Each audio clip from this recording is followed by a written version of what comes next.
E eu também fui percebendo que os intelectuais, os acadêmicos, o pessoal da classe artística, todo mundo não se sentia intimidado. Eu não tinha um pingo de espírito religioso em mim.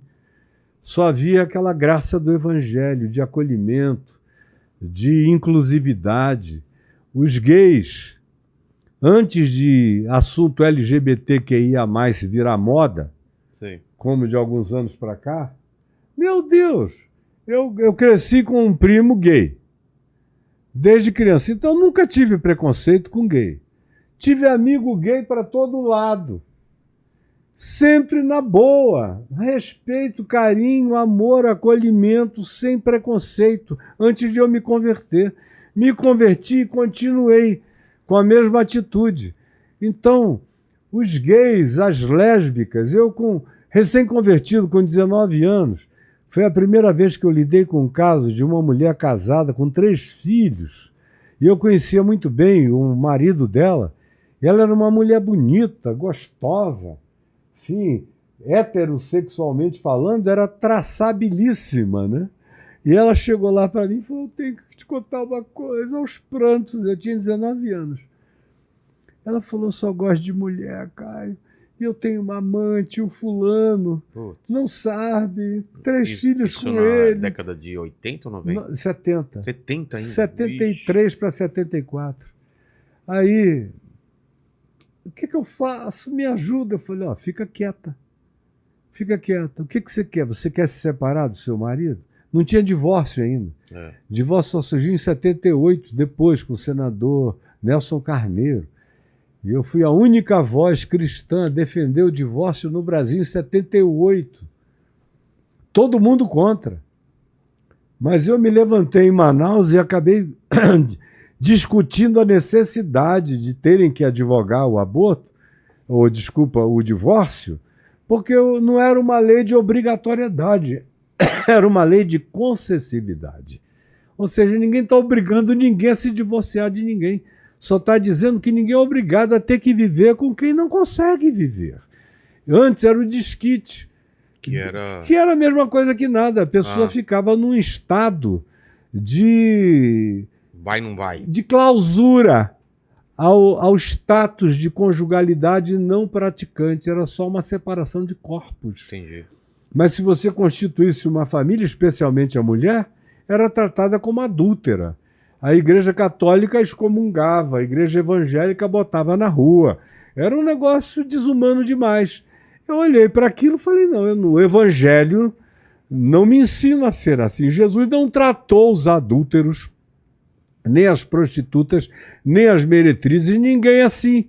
Eu não aprendi isso com ninguém, isso já nasceu no meu DNA. Quando eu li o Evangelho, eu só vi a complementariedade daquela consciência. Aí eu falei: ó, não diz para ninguém, eu vou começar a conversar com teu marido. Eu me lembro nitidamente da carinha dele, do rosto dele, do nome dele, do sobrenome dele, até o dia de hoje. Então, e até hoje, quando eu encontro com ela, o amor dela por mim, o carinho, porque eu fui e a ajudei a sair daquilo ali.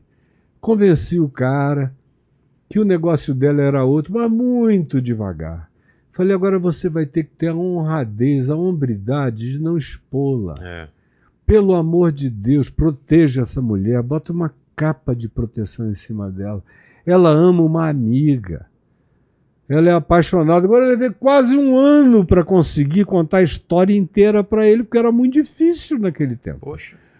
Agora, a história corre, né? Uma conta para outra, um outro conta para um outro. Os gays todos da cidade, que tinham sido meus amigos antes de eu me converter, viram que eu continuei tratando-os do mesmo modo acolhedor e carinhoso que eu tratava antes de me converter. Disseram: esse cara se converteu para ele. Foi a vida dele que mudou. Agora ele não quer impingir coisa alguma sobre nós. Então eu continuei a acolher todos os gays da cidade. Depois que eu fui para o Rio, e para Niterói, e para o Brasil inteiro, aonde eu chegava, eu era recebido por todas as classes de pessoas e categorias humanas. Nunca tratei com preconceito ninguém em tempo algum. Até que isso virou uma bandeira e chegou a minha vez de praticar isso como uma realidade na minha carne e no meu sangue. Quando meu filho mais velho fez 18 anos de idade e chegou para mim e falou: você criou um homem e eu sou teu filho e você me criou com um caráter como o teu. E eu não sou um covarde e nem um dissimulado. Pai, eu já fiz de tudo para me apaixonar por mulher. Já namorei, já peguei, já fiz, mas não adianta, eu só consigo sentir atração por um outro igual. Eu sou, portanto, um homossexual.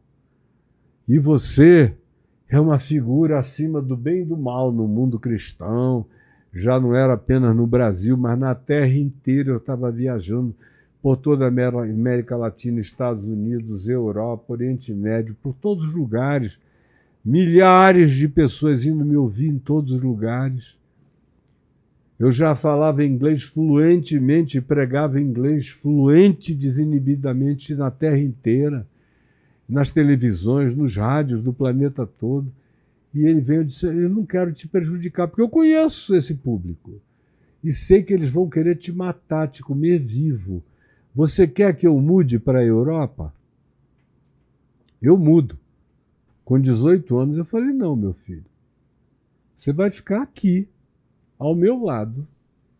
E a surra que você tiver que levar será antes minha. Mas não é em ti que eles vão bater, eu me ofereço. Eu me boto deitado no abismo para levar cacete, mas você não vai apanhar, não. Ele falou: você sabe que você não vai ser nunca mais perdoado por esse meio religioso, não é? Falei: filho, eu não vim a esse mundo para agradar o meio religioso.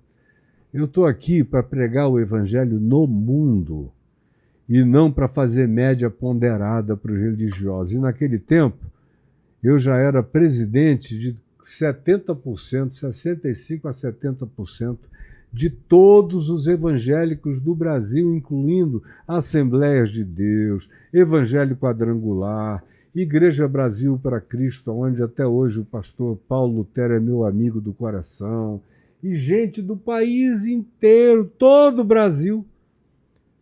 O pessoal me considerava pastor de todos os pastores. Todo mundo. Eu era uma referência de maneira praticamente unânime. Foi o que o Macedo me disse. É. Você é mais unanimidade na Igreja Universal do que eu. O Macedo me disse isso em 1990. Como o Renato Suete me disse isso. O Didini me disse isso. Está todo mundo vivo aí para vir me contestar. Se me disseram ou não me disseram. Se me disseram ou não me disseram. Você é unanimidade nacional. E meu filho sabia. Pai, isso tudo vai cair por terra. Eu digo: filho, que caia por terra. Porque se cair por terra é um castelo de areia. Eu não estou aqui para nada que seja uma dissimulação. Então deixa eu apanhar. Porque eu vou apanhar dos hipócritas, dos que não amam, dos que odeiam, dos seres desumanos, inumanos, perversos. Então que seja o inferno com ódio de mim. Mas eu vou fazer amigos nas regiões celestiais. Eu vou fazer amigo entre anjos. Os anjos se tornarão solidários para comigo. O meu cerco de anjos vai ser indizível. A minha amizade com Jesus só vai aumentar. A cara de Cristo vai crescer em mim. E eu aceito ser tratado como meu Senhor foi tratado na geração dele e foi tratado em todas as outras gerações. Eu aceito ser tratado por esta geração e por tantas quantas sejam as gerações que venham ainda. Mas eu não vou voltar atrás, sob hipótese alguma. E continuei pregando o evangelho, apanhei e apanho. Já apanhei mais até, porque eu inaugurei uma era, há 30 anos atrás, onde isso era totalmente novidade. Eu abri caminho, sabe aqueles navios quebra-gelo que vão para o Ártico? Você Hoje, começou lá. hoje já tem milhares de barquinhos, de navios indo atrás que nem sabem por que o caminho está aberto. Caio, mas você era perseguido numa fase pré-internet. Você tinha hater pré-internet. É. Você vê muita diferença de hoje? Onde o pessoal te chama de herege, não sei o que e tal. Os xingamentos é a mesma coisa? Ou você acha que hoje é mais leve até perto do que você passou? Não, eu acho o seguinte, antigamente você ouvia pessoalmente menos. Ninguém tinha coragem de chegar Ninguém, e falar. não. Aí na internet... Aliás, para ser verdadeiro, eu só ouvia falar o eco Sei. do que diziam para todo lado. Do bafafá, das conversas, dos malafaias e etc. O Silas, por exemplo, eu conheci, ele tinha 18 anos de idade, eu vi o Silas crescer. Caramba. Então, e esse grupo todo aí, eu vi todo mundo crescer. Então, Valdomiro, Valdomiro não existia ainda. R.R. Soares. O RR, sim, eu percebi a existência do RR nos anos 70, como eu percebi a existência do Macedo nos anos 70. Embora eu e o Macedo só tenhamos vindo a conversar cara a cara algumas vezes nos anos 90, 1990 a 91. E foi boa a conversa? Não. Não? Quer dizer, foi uma conversa respeitosa, mas absolutamente franca. Franca, franca, franca. E ele comigo nunca puxou nada disso. Ele sempre me tratou com imenso respeito. Ele dizia, olha, ninguém prega o evangelho como você. E tudo que você fala do evangelho é verdade. E está certo. Só não dá certo. Só não dá certo. Porque esse negócio de ficar falando de Jesus é muito lindo, muito bonito, mas não chama dinheiro. É muito sacrificial. Fica falando do evangelho, é para doar, é para se dar, é para se oferecer. E eu não estou nessa. Meu negócio aqui é Velho Testamento, é barganha e é troca.